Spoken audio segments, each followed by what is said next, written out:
Hello everyone! Eto, tuturuan ko kayo kung paano naman mag-loan sa Shopee.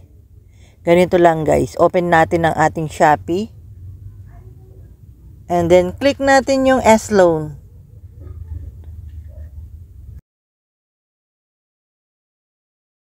And then click natin yung Withdraw Loan.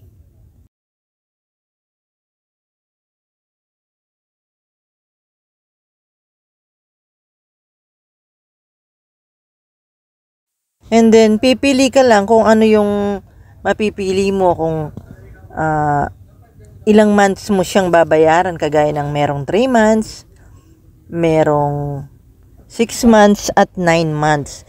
So, dito sa 3 months, ang babayaran ay 1,400 plus. At dito naman sa 6 months ay babayaran ay mahigit na 800.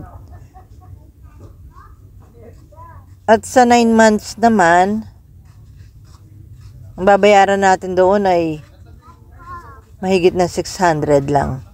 Tingnan nyo guys. Ayan.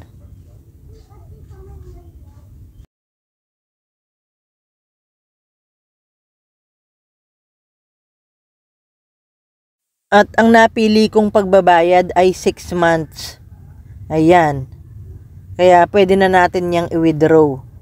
Bali magbabayad ako ng 800 plus kada buwan.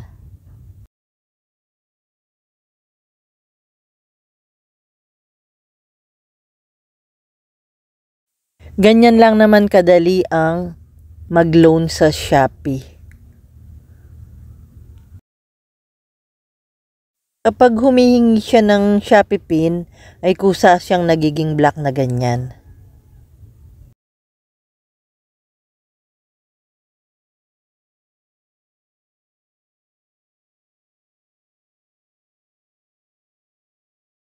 Nakalimutan ko nga dyan yung aking Shopee PIN, kaya nag-ulit-ulit ako. Pero buti na lang ay naisip ko kasi lagi naman na kung hindi ganyan yung number ko ay pinapalitan ko ng ganyan. So parang iisa lang sila.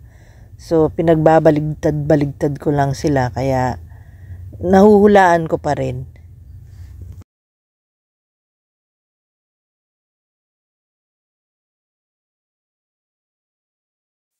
Ayan, at successful daw yung aking loan withdrawal. At mapupunta yun sa Shopee Pay. Kaya panoorin nyo yung aking video na yung pera sa Shopee Pay ay itatransfer natin sa ating GCash account. Okay guys, thanks for watching and subscribe sa mga hindi pa nakakapag-subscribe sa aking channel. Bye-bye! Thank you!